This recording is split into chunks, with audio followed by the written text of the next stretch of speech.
Hello दोस्तों। तो दोस्तों, आज हम पढ़ेंगे requirements of nutritions for animal life, मतलब आहार की आवश्यकता और पौष्टिकता। ठीक है, तो देखिए, आहार में जो पौष्टिक तत्व पाए जाते हैं वो पशु के लिए बहुत ही ज़रूरी होते हैं। ठीक है, अगर पौष्टिक तत्व पशु को जो है वो पूरी तरह से ना मिल पाए तो ना तो उसकी अच्छी तरह से विकास होता है, ना तो उसका अच्छा तरह से प्रजनन होती है, ठीक है, यानी कि रिप्रोडक्शन होती है, और ना ही उसका जो प्रोडक्शन है, दूध का उत्पादन है, वो भी अच्छे तरीके से नहीं हो पाता और किसान को जो है सिर्फ लॉस ही लॉस हो जाता है। तो ये जो न्यूट्रिशंस है, पौष्टिक तत्व है, ये पशु की शरीर के लिए बहुत ही जरूरी होते हैं।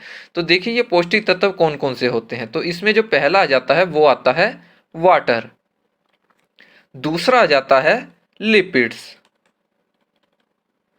तीसरा आ जाता है कार्बोहाइड्रेट, चौथा आ जाता है प्रोटीन्स, पांचवा आ जाता है विटामिन्स, छठा आ जाता है मिनरल्स। देखिए, ये जो सभी पौष्टिक तत्व हैं ये पशु के शरीर के लिए बहुत ही ज़रूरी होते हैं। अगर पशु को जो है ये प्रॉपर तरीके से डाइट में मिल जाएं, आहार के साथ पशु को जो है ये सभी तत्व मिल जाएं, तो पशु का जो उत्पादन है, दूध का प्रोडक्शन है, वो अच्छा होगा और किसान भी जो है उसको अच्छा खासा प्रॉफिट होगा। तो ठीक है, तो ये सभी किसानों के लिए जो है वो जानना बहुत ज़रूरी है कि वो ऐसे कौन कौन से पौष्टिक तत्व हैं जो पशु के शरीर के लिए ज़रूरी होते हैं। तो आइए सबसे पहले हम इसमें बात कर लेते हैं वाटर की। ठीक है, देखिए, वाटर जो है वो पशु के लिए बहुत ही ज़रूरी है, ये तो हम सबको ही पता है। ठीक है, अब देखिए, पानी जो है इसके ना तो कोई रंग होता है, ना इसका कोई स्वाद होता है, और ना ही इसकी कोई स्मेल होती है। ठीक है, पर पानी जो है वो बहुत ही इंपॉर्टेंट होता है। वो क्यों? अब देखिए, पशु जो है वो बगैर आहार के, ठीक है, बगैर घास के जो है वो 100 दिन तक जिंदा रह सकता है, पर पानी के बगैर जो है वो 5 से 10 दिन से ज़्यादा तक जिंदा नहीं रह सकता। इसीलिए पानी जो है वो कितना इम्पोर्टेंस रखता है। ठीक है, और अगर इसमें हम बात करें तो पानी जो है वो शरीर के अंदर जो है वो कौन कौन सी स्टेट के अंदर पाया जाता है। देखिए, शरीर की सबसे छोटी इकाई जो है वो सेल होती है। देखिए, सेल के अंदर ये पानी पाया जाता है और सेल के बाहर पाया जाता है। ठीक है, और ये जो है पाचन तंत्र, ठीक है, डाइजेस्टिव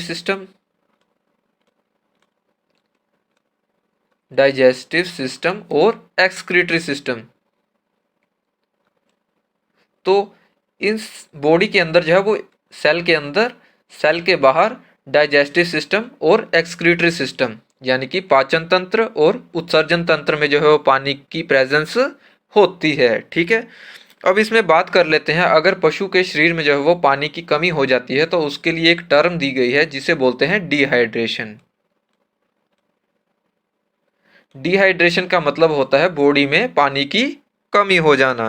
ठीक है, अब इसमें हम बात कर लेते हैं कि जो जैसे जैसे पशु की जो है वो एज बढ़ती जाती है, उसके शरीर में जो है वो पानी की परसेंटेज कम होती जाती है। जैसे कि मैं बता दूं कि जो छोटा काफ होता है, बछड़ा या फिर बछड़ी, उसे इंग्लिश में क्या बोलते हैं? काफ बोलते हैं। तो ठीक है, काफ की जो पानी की परसेंटेज की बात की जाए तो उसमें जो है वो 80% के करीब जो है वो उसके शरीर में पानी की परसेंटेज होती है। और जब यही काफ जो है वो 1 साल के करीब का हो जाता है तो उसके शरीर में जो यही पानी की परसेंटेज है वो 65% के करीब हो जाती है।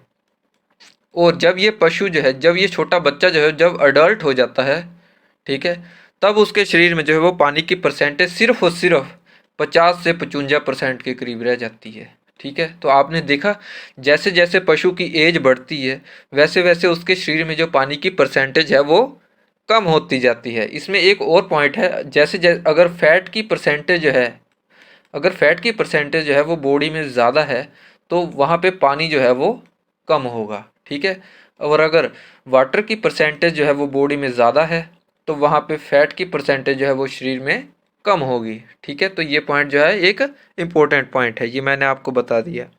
अब देखिए, पशु के शरीर में जो है वो अगर 10% तक, पशु के शरीर में अगर 10% तक पानी की कमी हो जाए तो पशु को काफ़ी दिक्कतें आनी शुरू हो जाती हैं, पशु को कमजोरी हो जाती है, उसे चक्कर आने शुरू हो जाते हैं। तो इस तरह की दिक्कतें जो है वो आनी स्टार्ट हो जाती हैं। और अगर पशु के शरीर में जो है वो 20% तक अगर पशु के शरीर में 20% तक पानी की कमी हो जाए तो पशु की जो है वो डेथ हो जाती है। ठीक है, 20% तक पानी जो है वो कितना इंपॉर्टेंस रखता है। ठीक है, अब बात कर लेते हैं पानी के सोर्स की, यानी कि पानी पशु को जो है वो कहाँ कहाँ से मिल सकता है। ठीक है, देखो एक तो जो है वो पीने के पानी से पशु को मिलता है पानी। ठीक है, भोज्य पदार्थों में उपस्थित पानी। ठीक है, अगर पशु को जो है वो चारा वगैरह दे रहे हैं, हरा चारा या सूखा चारा, उसमें जो है पानी की कुछ मात्रा जो है वो परसेंटेज पाई जाती है, जो पशु के शरीर में जाके पानी की प्रेजेंस को पूरा करती है। ठीक है, शरीर में होने वाली कई रासायनिक क्रियाओं में उत्पन्न पानी होता है। ठीक है, शरीर के अंदर कई ऐसी क्रियाएं होती हैं जिससे पानी जो है वो उत्पन्न होता है। ठीक है, फोर्थ आ जाता है मेटाबॉलिक क्रियाओं से भी शरीर में पानी उत्पन्न होता है। ठीक है, नेक्स्ट हम बात कर लेते हैं फंक्शन ऑफ वाटर की। अब देखिए फंक्शन ऑफ वाटर, पानी जो है वो कितना इंपॉर्टेंस है ये आपको पता ही है, पर शरीर में जो है वो इसकी इंपॉर्टेंस फंक्शन क्या होते हैं। ठीक है, ये बॉडी का जो टेम्परेचर है, ठीक है, बॉडी का टेम्परेचर को मेंटेन करके रखता है। ठीक है, जॉइंट्स, लुब्रिकेशन, ठीक है, जॉइंट्स और लुब्रिकेशन में पानी की प्रेजेंस होती है। ठीक है, लुब्रिकेशन का काम करता है पानी। और डाइजेशन,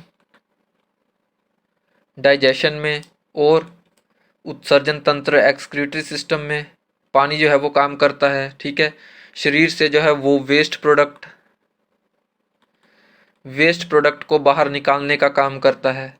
ठीक है, तो इसी तरह से जो है वो पानी कई तरह के काम करता है। ठीक है, अब देखिए पशु के शरीर के लिए पानी की आवश्यकता कैसी है। ठीक है, पशु को जो है वो पानी कितना देना चाहिए, ठीक है, कितना नहीं देना चाहिए, तो इसमें हम पढ़ेंगे। ठीक है, तो देखिए पशु को जो है वो पानी वातावरण और उसकी फीडिंग पर डिपेंड करता है कि पशु को किस तरह का पानी देना चाहिए, कितना मात्रा में पानी देना चाहिए। ठीक है, अगर आप पशु को जो है वो ज़्यादा सूखा चारा देते हैं, ठीक है, ज़्यादा ड्राई मैटर अगर आप पशु को ज़्यादा दे रहे हैं तो उसे पानी की ज़रूरत ज़्यादा होगी। ठीक है, और अगर गर्मियों का मौसम है, ठीक है, मौसम हो गया और उसकी जो खुराक है पशु की, उसके ऊपर डिपेंड करता है कि पशु को कितना पानी पीने पड़ेगा। ठीक है, कितना पानी जो है ज़रूरत होगी। ठीक है, अगर गर्मियाँ हैं तो पशु जो है वो ज़्यादा पानी पिएगा, अगर सर्दियाँ हैं तो पशु को कम पानी की ज़रूरत पड़ेगी। ठीक है, वहीं अगर आप पशु को ज़्यादा ड्राई मैटर खिलाते हैं, सूखा चारा खिलाते हैं, तो उसे तब भी पानी की ज़्यादा ज़रूरत पड़ेगी। ठीक है, और अगर आप ज़्यादा पशु को हरा या फिर रसीला चारा ज़्यादा खिला रहे हैं पशु को आप, तब उसे पानी की इतनी ज़्यादा ज़रूरत नहीं पड़ेगी। ठीक है, तो ये फैक्टर जो है वो डिपेंड करता है किसके ऊपर, एक तो हो गया इन्वायरमेंट के ऊपर और दूसरा डिपेंड करता है उसकी फीडिंग के ऊपर कि आप पशु को क्या क्या खिला रहे हैं। ठीक है, तो ये फैक्टर डिपेंड करता है उसके इन्वायरमेंट और फीडिंग के ऊपर कि पशु को कितनी पानी की ज़रूरत होगी। ठीक है, अगर आप पशु को 1 kg ड्राई मैटर खिलाते हैं तो उसे 3 से 5 लीटर पानी की आवश्यकता पड़ती है। ठीक है, वहीं छोटे बच्चों की बात करें तो उन्हें अगर 1 kg अगर आप ड्राई मैटर खिलाते हैं तो उन्हें 6 से 7 लीटर पानी की आवश्यकता होती है, क्योंकि छोटे बच्चों में पानी की जो प्रेजेंस है वो ज़्यादा होनी चाहिए। ठीक है, एक गाय के लिए एक दिन में संपूर्ण प्रक्रियाओं के लिए 100 लीटर पानी की आवश्यकता होती है। 100 लीटर पानी एक गाय को नॉर्मल दिन में चाहिए होता है। इसमें एक और पॉइंट आता है कि जो दूध देने वाली होती हैं, यानी कि जो मिल्क देती हैं गाय वगैरह, उन्हें जो है वो 1 लीटर 1 लीटर मिल्क पर जो है वो उन्हें 3 से 5 लीटर पानी, अतिरिक्त पानी देना चाहिए। यानी कि आप नॉर्मली जो दिन में देते हैं वो तो ठीक है, पर 1 लीटर अगर वो दूध का उत्पादन कर रही है तो उसे 3 से 5 लीटर पानी और अतिरिक्त देना चाहिए। ठीक है, अभी नेक्स्ट बात करते हैं हम, शरीर से पानी का निकासी कैसे होती है। तो ठीक है, पेशाब जो है वो शरीर से पानी का जो है वो कैसे बाहर निकलता है, तो इसमें जो पहले आ जाता है थ्रू यूरिन के, यानी कि पेशाब के द्वारा। दूसरा जाता है फीसिस यानी कि गोबर के द्वारा। तीसरा जाता है लंग्स और स्किन थ्रू इवेपोरेशंस, मतलब लंग्स के द्वारा पानी शरीर से बाहर आता है, यूरिन के द्वारा पानी बाहर आता है, फीसिस यानी कि गोबर के द्वारा बाहर आता है। ठीक है, और इवेपोरेशन, स्किन की जो इवेपोरेशन होती है उसके द्वारा पानी जो है वो शरीर से बाहर आता है। ठीक है, अब देखिए लंग्स के द्वारा बाहर कैसे आता है। जैसे आपने सर्दियों में देखा होगा, आपने खुद भी अपने आप को देखा होगा, अगर सर्दियों में अब अगर आप इस तरह से भाप निकालते हैं बाहर की ओर, तो उसमें कई छोटे छोटे स्मॉल ड्रॉपलेट्स होते हैं, ठीक है। छोटे छोटे पानी के ड्रॉपलेट्स होते हैं जो माउथ के अंदर से निकलते हैं। सर्दियों में ज़्यादातर देखने को मिलता है, गर्मियों में नहीं। तो ठीक है, तो इस तरह से लंग से जो है वो पानी बाहर निकलता है और पसीने के द्वारा जो है शरीर से बाहर पानी निकलता है, ठीक है। नेक्स्ट आ जाता है कार्बोहाइड्रेट्स।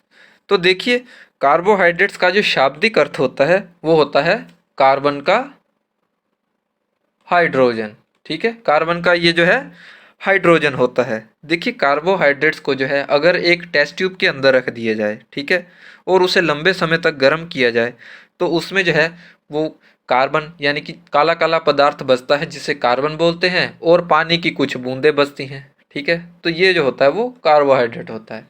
देखिए, इम्पीरिकल फार्मूले की बात करें तो इसका जो इम्पीरिकल फार्मूला होता है वो होता है CN ब्रैकेट H2O N। और इसकी बायोलॉजिकल इंपॉर्टेंस की बात करें तो कार्बोहाइड्रेट का जो मुख्य कार्य है वो शरीर को ग्लूकोज और ग्लाइकोजन के रूप में एनर्जी देता है, ठीक है। ज़रूरत से ज़्यादा अगर कार्बोहाइड्रेट शरीर में ले लिया जाए, ठीक है, अगर पशु जो है वो ज़्यादा मात्रा में कार्बोहाइड्रेट्स खा लेता है तो वो जो है वो फैट और प्रोटीन में बदल जाती है, ठीक है। कार्बोहाइड्रेट्स रूमिनेंट्स एनिमल्स में माइक्रोब्स की वृद्धि के लिए ज़रूरी होते हैं। अब देखिए, माइक्रोब्स रूमिनेंट्स एनिमल्स में कहाँ पे पाए जाते हैं, तो देखिए, रूमिनेंट्स एनिमल्स का जो स्टमक होता है वो 4 पार्ट्स में डिवाइड किया गया है: र्यूमन, रेटिकुलम, ओमेजम, एबोमेजम, ठीक है। तो ये जो र्यूमन होता है ना, र्यूमन के अंदर जो है वो कई छोटे छोटे माइक्रोब्स पाए जाते हैं। ये माइक्रोब्स जो है वो सेलुलोस और हेमीसेलुलोस, देखिए सेलुलोज और हेमीसेलुलोज जो है वो घास के अंदर पाए जाते हैं। तो ये सेलुलोज और हेमीसेलुलोज जो है ना, ये माइक्रोब्स जो है इन सेलुलोज और हेमीसेलुलोज को पचाने का काम करते हैं, इन्हें तोड़ने का काम करते हैं, तो ठीक है। तो कार्बोहाइड्रेट्स जो है वो इन माइक्रोब्स के लिए बहुत ही ज़रूरी होते हैं, ठीक है। इन माइक्रोब्स के लिए कार्बोहाइड्रेट्स बहुत ही ज़रूरी होते हैं, ठीक है, क्योंकि ये जो है कार्बोहाइड्रेट्स इन माइक्रोब्स की वृद्धि करता है, ठीक है। नेक्स्ट हम आते हैं लिपिड्स के ऊपर। तो देखिए, लिपिड्स जो है ना वो एक तरह की वसा होती है। इसे हिंदी में जो क्या बोलते हैं, इसे वसा बोलते हैं। कोई भी पदार्थ है जो कि इथाइल बेंजीन और क्लोरोफॉर्म में घुलनशील होता है, ठीक है। कोई भी पदार्थ जो है वो इथाइल बेंजीन और क्लोरोफॉर्म में घुलनशील होता है, परंतु पानी में जो है ये बहुत ही कम घुलनशील होते हैं, उन्हें लिपिड्स बोलते हैं, ठीक है। क्या बोलते हैं उन्हें? लिपिड्स बोलते हैं। किसमें? इथाइल बेंजीन और क्लोरोफॉर्म में घुलनशील होते हैं और पानी में बहुत ही कम घुलनशील होते हैं, उन्हें लिपिड्स बोलते हैं, ठीक है। देखिए, लिपिड्स का जो मेन कार्य होता है वो शरीर को एनर्जी प्रदान करते हैं। ये शरीर को जो है एनर्जी प्रदान करते हैं, ठीक है। 1 ग्राम लिपिड्स जो है वो 9.3 कैलोरी ऊर्जा प्रदान करता है। क्या करता है? ये ऊर्जा प्रदान करता है। कितना? 1 ग्राम लिपिड्स में 9.3 कैलोरी ऊर्जा मिलती है, ठीक है। अब इसके फंक्शन की बात कर लेते हैं लिपिड्स की। तो देखिए, it provide energy to the body, ये शरीर को ताकत देता है, एनर्जी देता है। It help us to absorption of calcium and carotene, ये कैल्शियम और कैरोटीन, कैरोटीन जो है वो विटामिन ए के रूप में जो है वो गाजर में पाया जाता है, ठीक है। किस में पाया जाता है कैरोटीन? गाजर के कैरोटीन जो है विटामिन ए के रूप में जो है वो गाजर के अंदर पाया जाता है, ठीक है। तो ये कैल्शियम और कैरोटीन के एब्जॉर्प्शन में लिपिड जो है वो मदद करते हैं, ठीक है। एनिमल बॉडी में जो है वो ये 20% के अंदर पाए जाते हैं, ठीक है। और साथ में जो है ये विटामिन ए, डी, ई और के, ये इनके इन विटामिन्स के एब्जॉर्प्शन में जो है लिपिड्स मदद करते हैं, ठीक है। नेक्स्ट आ जाता है प्रोटीन्स।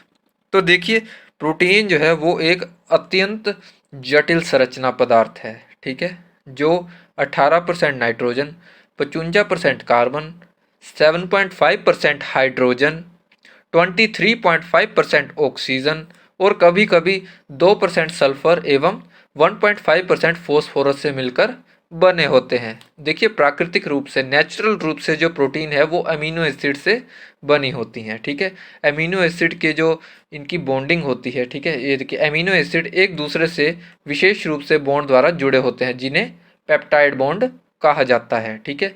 प्रोटीन की संरचना में कम से कम 24 या इससे अधिक अमीनो एसिड्स भाग लेते हैं। अमीनो एसिड्स, ठीक है, अमीनो एसिड जो है वो प्रोटीन के बॉन्डिंग, अमीनो एसिड जब आपस में एक दूसरे से बॉन्ड करते हैं तो क्या बनाते हैं, ये प्रोटीन बनाते हैं, ठीक है।